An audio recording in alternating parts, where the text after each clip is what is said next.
இது ஒரு முக்கியமான புகைப்படம். பாயும் புலிகளுக்கு 10 கோடியே அள்ளி கொடுத்த வள்ளல் எம்ஜிஆர் அவர்களை தேசிய தலைவர் சந்தித்த ஒரு தருணம். இந்த புகைப்படத்தை பார்க்கும்போது ஒரு ஒரு அந்யோன்யம் இருக்கும் ரெண்டு பேருக்குள்ள. ஒரு தலைவரை இன்னொருத்தர் சந்திக்காருன்னு இருக்காது. ரெண்டு பேரும் அண்ணன் தம்பி சந்தித்த மாதிரி தான் இருக்கும். ஏன்னா தலைவர் சொல்லியிருக்காரு, என்னை கடைசி வரைக்கும் அவர் வந்து தம்பியாக பார்த்தாரு, கடைசி வரைக்கும் நான் அவரை அண்ணனாக பார்த்தேன். எம்ஜிஆருடைய அரசியல் இதில் நமக்கு சில விமர்சனங்கள் வந்து பல பேர் வைப்பாங்க. ஆனால் ஈழத்தை பொறுத்தவரை அவர் எந்த விதமான சின்ன மனக்கசப்பு கூட இல்லாமல் உளச்சான்றோடு அந்த நாடு மலரணும், தமிழர்களுக்குன்னு ஒரு நாடு அமையணும்னு நினைச்சார். ஏன்னா அவர் மலையாளியாக இருந்தாலும் அவர் இயல்பில் அங்கே பிறந்து வளர்ந்ததுனால, இலங்கையில் பிறந்து வளர்ந்ததுனால, அந்த பிரச்சனை அந்த மண்ணினுடைய எல்லா தன்மைகளும் அவருக்கு தெரிஞ்சதுனால அங்கே ஒரு நாடு மலரணும் தமிழனுக்குன்னு சொல்லி நினச்சாரு. தன் சொந்த பணத்தை அள்ளி கொடுத்தாரு. ஒரு 10 வருஷம் இருந்திருப்பாருன்னா ஈழம் இருந்திருக்கும், திமுக இல்லாமல் போயிருக்கோம். காலத்தினுடைய கோலம் அவர் நம்ம விட்டு போயிட்டாரு.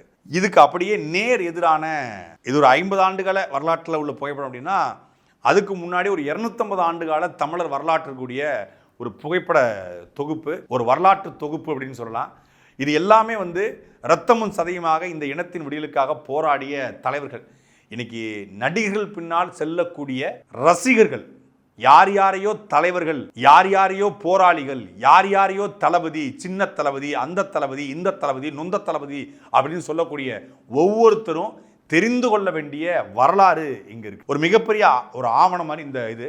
நம்ம முதன்மையாக இதில் நிறைய தலைவர்கள் இருக்காங்க. அதில் மிக முக்கியமானது இந்திய விடுதலை போராட்டத்தில் வெள்ளைக்காரன் இந்த நிலத்துக்கு உள்ளே வரும்போது எல்லாரும் ஆமாம் தோற எசமா அப்படின்னு போய் மண்டிட்டான். ஆனால் ஒரே ஒருத்தர் தான், என் மக்கள் உழைக்கிறான், நான் எதுக்கு உனக்கு வரி கட்டணும், ஒரு நெல்மணியை கூட உனக்கு வரியாக தரமாட்டேன்னு சொல்லி போராடிய நம்முடைய பாட்டன் புலித்தேவன். புலித்தேவனுடைய படையில் எல்லா சமூகத்தை சார்ந்து இருந்திருக்காங்க.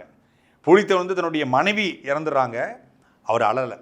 தன்னுடைய மகன் வெள்ளப்பாண்டியன் அவர் இறந்துறாரு. சொல்லப்போனால் வெள்ளப்பாண்டியன் தான் இந்திய விடுதலை போராட்டத்துடைய முதல் மரணம்னு சொல்லலாம்.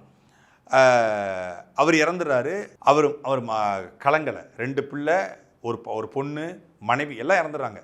அவர் கவலைப்படலை. ஆனால் தன்னுடைய தளபதி வெண்ணிக்காலாடி இறந்துட்டாரு அப்படின்னு சொன்ன உடனே வெண்ணிக்காலாடியை தன் மடியில் தூக்கி போட்டுக்கிட்டு ஓன்னு கதறி அழுதாருன்னு சொல்லி புலித்தேவன் சிந்துங்கிற நாட்டுப்புற பாடல் பாடுது. அப்போ தன்னுடைய தளபதி மேலே அவருக்கு எவ்வளோ பெரிய பாசம் இருந்திருக்கணும். அந்த தளபதி இன்னைக்கு புலித்தேவனை கொண்டாடுகிற அந்த சமூகத்தை சார்ந்தவர் கிடையாது. அவர் தேவேந்திர குல வேளாளர் சமூகத்தை சார்ந்த வெண்ணி காலடியை இவர் மடியில் போட்டுக்கிட்டு அழுதுருக்காருன்னா எந்த அளவுக்கு ஒரு சமூக பிணைப்பு இருந்திருக்குது, ஒற்றுமை இருந்திருக்குது. சாதி வந்து தொழில் அடிப்படையில் பிரிக்கப்பட்டிருந்தாலும் அன்றைக்கு அது ஒற்றுமையாக இருந்தாங்க, எல்லாரும் ஒன்றா நின்று தான் படை கட்டினாங்கிறதுக்கு ஒரு மிகச்சிறந்த எடுத்துக்காட்டு புலித்தேவன்.